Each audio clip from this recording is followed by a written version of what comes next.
하나님의 은혜와 평강이 여러분들의 삶 속에 충만하시기를 바랍니다. 역시 우리 가락이 흥겨롭죠? 네, 아주 흥겹고 아마 자리에 앉아서 찬양을 들으시면서 이렇게 좀 들썩들썩이셨던 분들도 계셨을 텐데 사실 우리가 꿈꾸는 예배는, 우리가 드려야 되는 예배는요, 성가대만의 그 찬양이 아니라 성가대가 우리를 대신하여서 찬양할 때 우리는 그 찬양에 맞추어 함께 춤도 추고 흥얼도 거리고 함께 즐길 수 있는 그 예배가 정말로 주님 기뻐하시는 그런 예배입니다. 우리의 삶 속에서 남의 눈치 때문에 내가 하나님을 찬양하는 것이 제한받지 않기를 바랍니다. 내가 옆에 있는 사람 때문에 내 마음에 주체할 수 없는 하나님을 찬양하는 기쁨이 솟아나는데 옆에 있는 사람 때문에 눈치 봐서 그것을 누리지 마시고 여러분들의 마음을 하나님 앞에 날마다 표현하시는 그러한 삶이 되어지시기를 주님의 이름으로 부탁을 드립니다. 골든타임이라는 것이 있습니다. 사회 각계각층의 골든타임이라고 하는 것이 있는데 우리가 쉽게 와닿는 그런 골든타임은 소방차 출동 시간이죠. 119 구급대 출동 시간. 119 상황실을 통해서 접수되어진 그 신고가 그 접수받고 현장에 도착하기까지 5분이라고 하는 시간, 그 시간이 골든타임이라고 합니다. 응급환자가 발생했든 불이 화재가 났든 그 5분이라고 하는 시간 안에 도착을 하게 되면 상당히 많은 피해를 줄일 수 있고 인명을 살릴 수 있다라고 합니다. 중요한 시간이기에 그 시간을 골든타임이라고 합니다. 항공기 사고가 났을 때 불이 나고 폭발까지 걸리는 시간은 90초. 그 시간에 신속하게 상황 대처가 이루어져야 되는 것입니다. 급격히 불이 확산돼서 치명적 인명 피해를 막을 수 있는 시간은 화재가 나고 5분. 심장이 멈추거나 또 호흡이 곤란이 있을 때 골든타임은 4분에서 6분이라고 합니다. 중증 외상 환자에게 골든타임은 1시간이라고 합니다. 저 골든타임을 넘기면 사람들이 소생할 수 있는 가능성이 극히 희박하다라고 합니다. 저 골든타임을 잘 지키게 되면 상당히 많은 생명을 구해낼 수 있고 또한 재산을 보호할 수가 있는 것입니다. 오늘 우리들에게 주어진 이 하루는요, 하나님께서 우리에게 주신 골든타임입니다. 하나님께서 나의 생명을 구원하시고 내 이웃들의 생명을 구원하시기 위한 하나님께서 우리에게 주신 인생의 골든타임. 내 믿음, 연약해지고 나태해지고 허물어져 있는 나의 믿음, 나의 신앙을 회복할 수 있는 신앙 회복의 골든타임이 바로 오늘입니다. 오늘 말씀은 아삽이라고 하는 사람을 통해서 하나님께서 이스라엘 백성들에게 전달하여 주시는 하나님의 뜻을 나타내고 있습니다. 하나님께서는 하나님께서 택하신 자들을 통해서 그들의 입술을 통하여 하나님의 뜻을 오늘날도 전 세계 곳곳에서 하나님의 뜻을 전달하여 주십니다. 그런데 그 이유는 무엇입니까? 수많은 사람들을 통해서 하나님의 뜻을 우리들에게 전달하시는 이유가 뭘까요? 오늘도 우리가 수많은 시간 가운데 이 시간을 특히 구별하여서 하나님께 나와 예배하며 부족한 자를 통하여 여러분들에게 주시고자 하시는 하나님의 메시지가 과연 무엇일까요? 오늘 이 시간은 하나님께서 우리들에게 주시는 골든타임입니다. 과연 하나님께서 이 아삽이라고 하는 사람을 통해서 우리들에게 어떠한 하나님의 뜻을 말씀하고 계시는가? 과연 나는 하나님의 뜻에 합당한 삶을 살아가고 있고 정말 내 마음이 늘 열정으로 가득 차 있고 하나님께서 주시는 그 은혜와 사랑과 평강으로 오늘도 내 이웃들에게 또 내가 바로 살아가고 있는가? 오늘 말씀을 통하여 살펴보길 원합니다. 하나님께서는 간절히 원하는 자녀들의 심령을 채워주시겠다라고 말씀하셨어요. 오늘 10절 말씀해 보니까 내 입을 크게 열라 내가 채우리라. 목사님, 저는 입이 좀 작은데요. 저보다 입 큰 사람은 저보다 훨씬 더 유리하여서 하나님께 더 많은 복 받는 거 아닙니까? 그런 걱정하지 마시고요. 오늘 주님께서 하시는 말씀이에요. 내 입을 크게 열라 내가 채우리라. 어린아이가, 갓난아이가 배가 고프면은요, 외모 신경 쓰지 않아요. 내가 우는 모습이 이상하게 보여질까, 아니면 얼굴이 찌그러질까, 그것 따지지 않고요. 입을 진짜 크게 벌려서 울어 제끼더라고요. 며칠 전에 산후조리원을 방문한 적이 있어요. 잠을 잘 자는 아이도 있었지만 고래고래 그냥 목청껏 우는 아이도 있었어요. 배고프다라는 거죠. 그러니까 그 아이들을 돌보는 그 조리원들이요, 쏜살같이 달려와서 한 아이 안고 하나에 또 이렇게 젖병 물리고 얼르고 달래고, 그러더라고요. 그냥 가만히 있는 아이는, 조금 칭얼칭얼 대는 아이들은요, 그냥 가만히 두더라고요. 오늘 하나님께서 우리에게 말씀하시는 내 입을 크게 열라 내가 채우리라, 이 말씀의 의미는 하나님의 은혜와 구원을 간절히 바라라라고 하시는 하나님의 말씀입니다. 우리들의 입을 진짜로 막 크게 벌리라는 의미가 아니라 내 마음이, 내 믿음이, 내 가슴이 오직 주께로 향하라라고 하시는 주님의 메시지입니다. 아버지 하나님, 저는 주님의 은혜가 꼭 필요합니다. 저는 어린아이와 같은 모습으로 다시 태어났습니다. 제가 나이는 이만큼 먹었고 내가 이만큼 성장하였지만 내가 주님의 은혜는, 주님의 말씀은 내가 아무것도 모르는 철부지 어린아이와 같습니다. 갓난아이와 같습니다. 하나님, 나를 긍휼히 여기시고 나를 불쌍히 여기시사 나에게 채워주십시오. 내가 주의 말씀을 받아 먹겠습니다. 그런 간절함이 있을 때 하나님께서 우리를 외면하지 아니하시고 채워주시겠다라는 것입니다. 제비 새끼들을 본 적이 있으세요? 아직까지도 오늘날도 곳곳에 보면 처마 밑에 제비집이 지어져 있고 또 그 제비집 안에 제비 새끼들이 짹짹거리는 소리들을 우리는 심심치 않게 듣게 됩니다. 뭐가 보이십니까? 저 제비 새끼의 모습에서 입만 보이죠? 네. 저는 제비 새끼 입이 저렇게 큰 줄 몰랐어요. 머리가 안 보입니다, 머리가. 저 멀리서 어미제비가 먹이를 물고 오는 기척만 느끼면 그때부터 그냥 앞다투어서 입을 벌려 울어대는 겁니다. 짹짹짹짹 거리는 겁니다. 먹을 걸 달라는 거죠. 자, 저 어미제비가 어느 새끼에게 먹을 것을 줄 것 같으세요? 약한 제비? 아니면 병들어 있는 제비? 아니면 좀 연약한 제비요? 그것이 우리들이 생각할 때는 상식적이고 합리적인 거잖아요. 하지만 하나님께서 우리에게 주신 자연의 법칙은 그렇지 않습니다. 입을 크게 벌린 새끼 제비에게 어미가 먹을 것을 넣어줍니다. 입을 벌리지 않는 새끼에게는요, 결코 어미 제비가 먹을 것을 주지 않는답니다. 그게 자연의 법칙이랍니다. 조류 전문가들의 이야기예요. 입을 가장 크게 벌리는 새끼에게만 먹을 것을 준답니다. 자, 그러면 한 가지 의문이 듭니다. 어미 제비가 와가지고 입을 제일 크게 벌린 새끼에게 먹을 것을 줬어요. 그리고 또 먹을 것을 구하러 갔어요. 조금 있다가 아빠 제비가 왔어요. 또 누구에게 먹을 것을 줄까요? 입을 제일 크게 벌린 제비. 그러면 엄마 제비와 아빠 제비가 중간에 만나가지고 내가 아까 저기 첫째 줬으니까 당신은 그 옆에 제비 주세요. 그랬을까요? 안 그랬어요. 어쨌거나 제일 입을 크게 벌린 새끼 제비가 먹을 것을 또 얻습니다.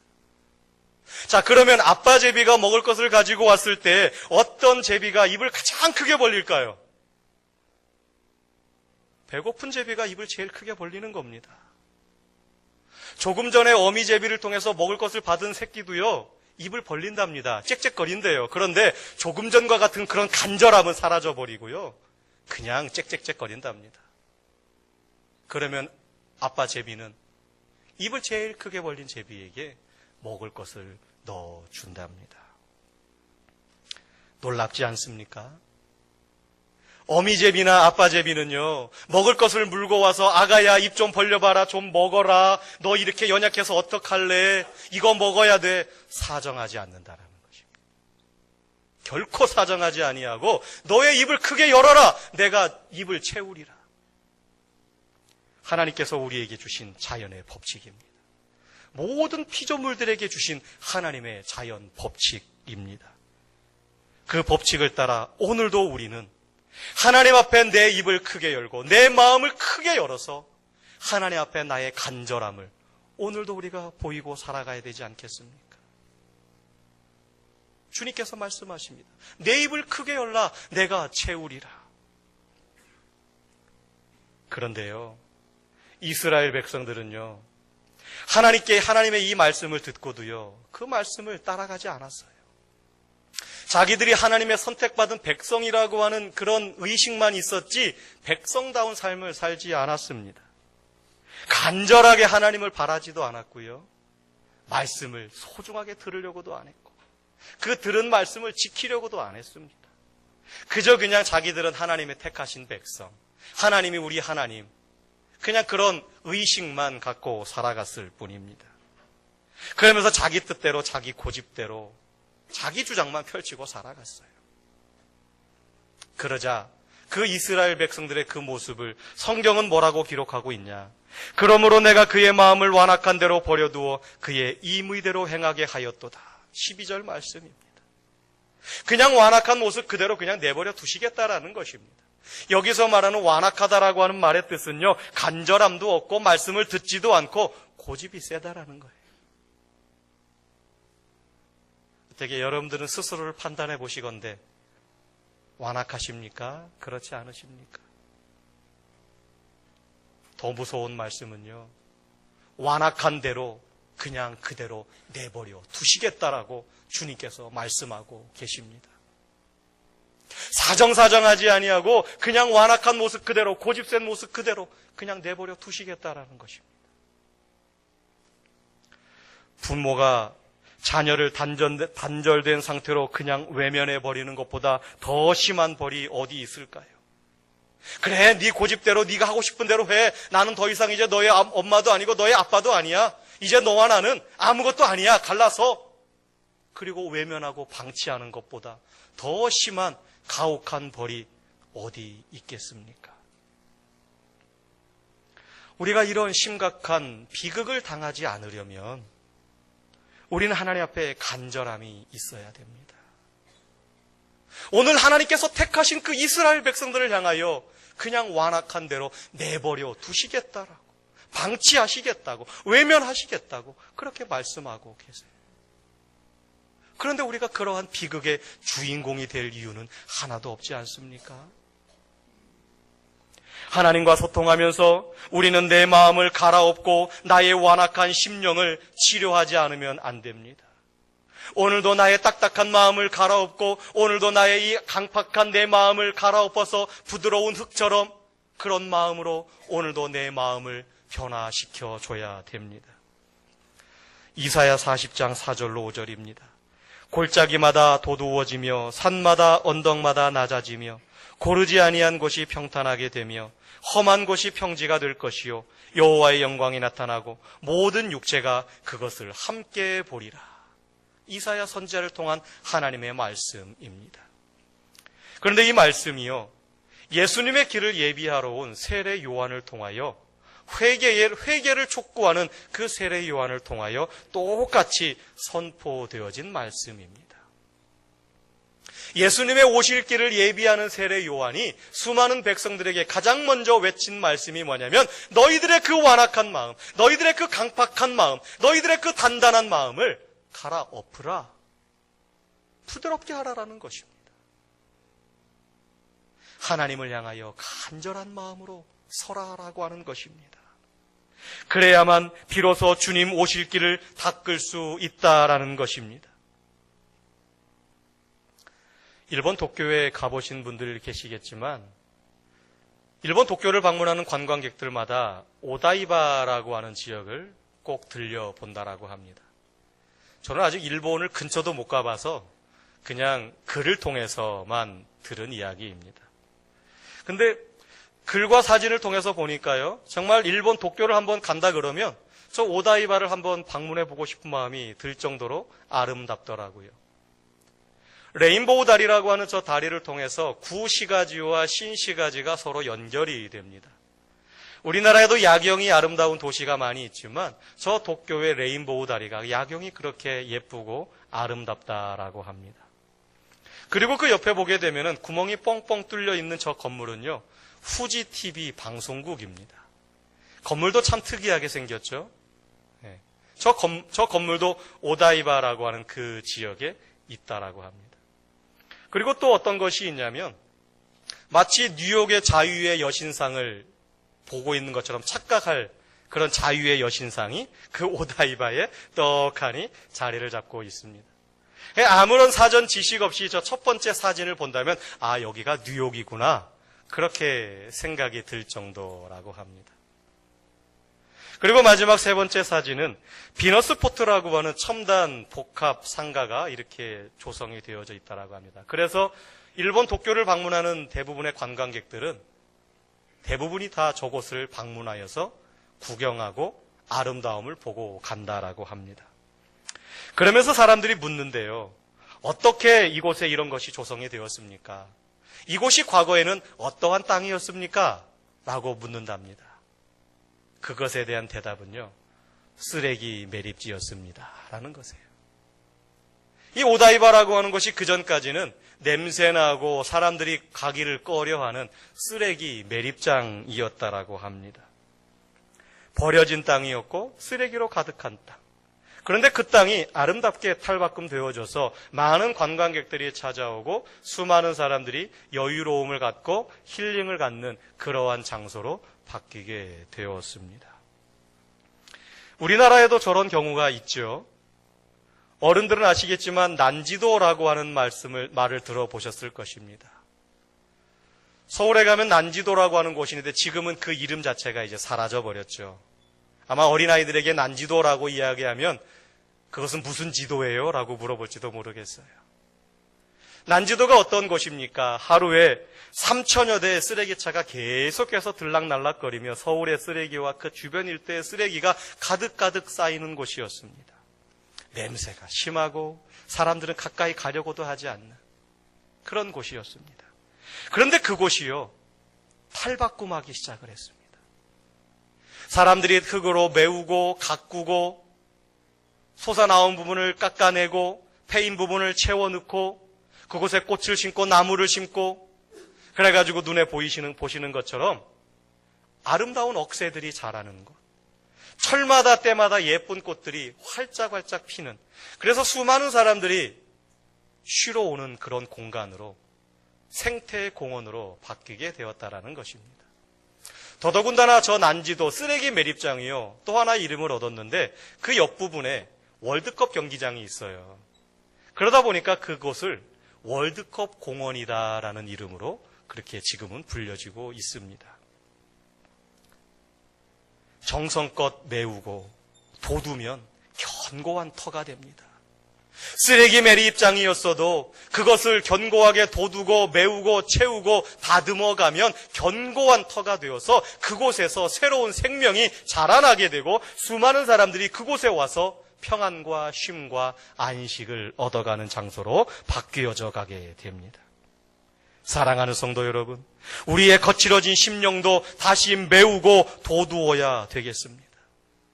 나의 움푹 패여져 있는 잘못된 부분에 주님의 말씀으로 가득 채워가고 나의 교만함으로 불쑥 튀어나오는 부분은 주님의 말씀으로 과감하게 깎아내어서 주님이 내 몸에, 주님이 내 삶에 들어오시기에 합당한 곳으로 오늘도 우리는 바꾸어져 가야 되겠습니다. 그래 예수님께서 오실 길이 되고 주님께서 머무르실 터가 될 수 있습니다. 우리가 오늘날도 어려운 세상을 살다 보니 믿음과 소망이 꺼져버렸거나 아니면 우리의 심령이 재생불능의 폐허로 변해버린 인생들이 우리들 주변에 얼마나 많이 있습니까? 어쩌면 이 자리에 계신 여러분들 가운데 속에서도 그 심령이 메말라서 재생불능의 상태로 치닫고 있는 분이 혹 계시지 않습니까? 왜 이런 일들이 벌어졌을까요?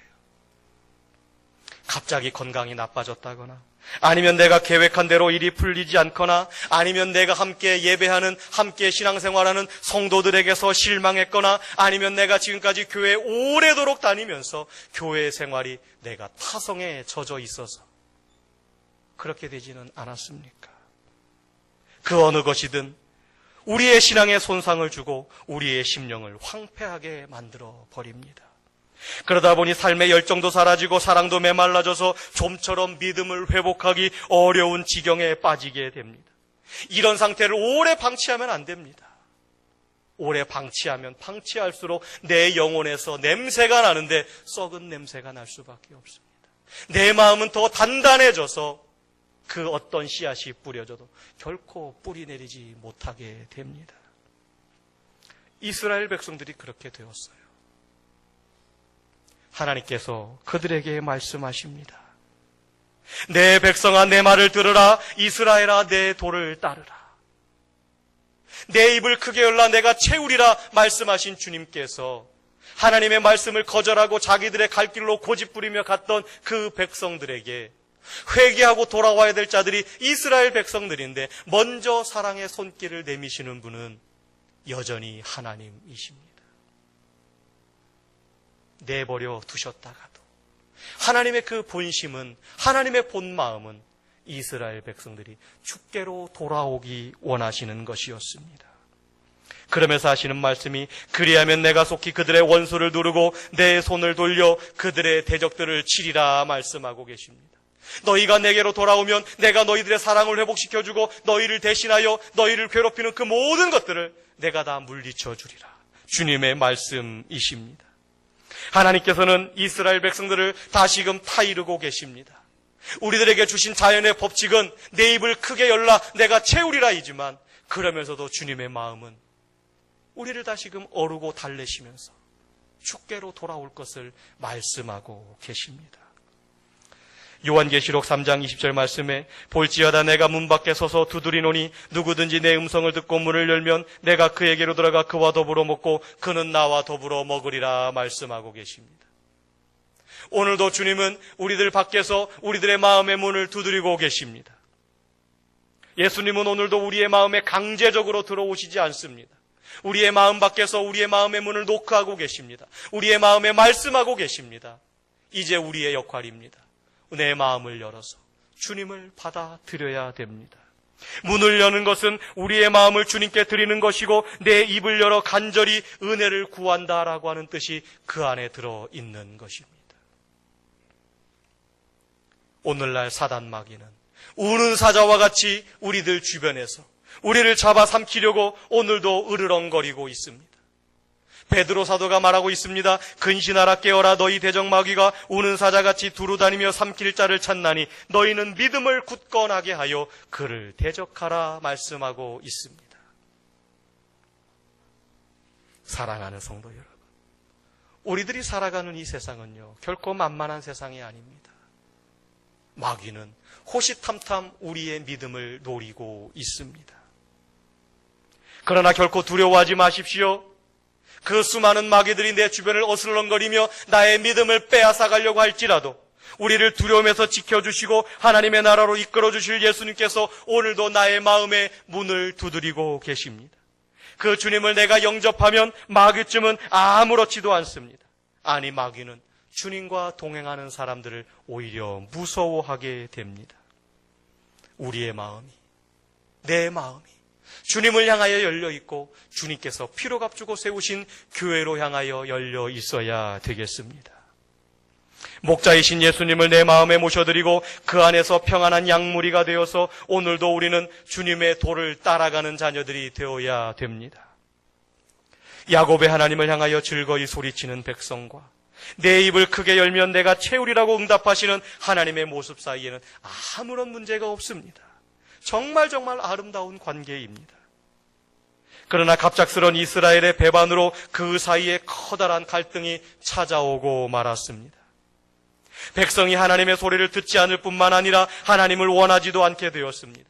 세상의 재미와 세상의 유혹에 넘어간 것입니다. 하나님은 완악해진 그들을 버려두고 임의대로 행하도록 그냥 방치해 두십니다. 그러면서도 안타까운 마음으로 그들이 돌아오기를 기다리고 계십니다. 사랑하는 성도 여러분, 오늘 나에게 주어진 이 시간은 하나님께서 나에게 주신 신앙회복의 골든타임입니다. 이 시간이 무한정 있는 것이 아닙니다. 이 시간을 넘겨버리면 우리는 다시금 회복 불가능한 상태로 전락해버리고 말지도 모릅니다. 그리스도와 영생을 포기하는 것은 내 영혼과 모든 것을 잃어버리는 불행입니다. 신앙의 회복의 골든타임, 빠르면 빠를수록 좋습니다. 나에게 주어져 있는 이 시간 영원할 것이라고 착각하지 마십시오. 오늘 이 시간은 두 번 다시 돌아오지 않습니다. 오늘 나에게 주어진 이 시간 우리가 소중하게 여기면서 우리 소망교회 모든 성도들은 예배가 즐겁고 찬송과 기도가 솟아나고 전도와 봉사를 자발적으로 행하는 그리스도인으로 빨리 회복되도록 내 심령의 상태를 날마다 점검하고 잘못된 부분은 주의 말씀으로 메우는 그런 작업이 오늘도 일어나서 주님께서 주시는 놀라운 은혜와 축복을 날마다 받아 누리시는 저와 여러분들 모두가 되시기를 주님의 이름으로 부탁을 드립니다. 참 좋으신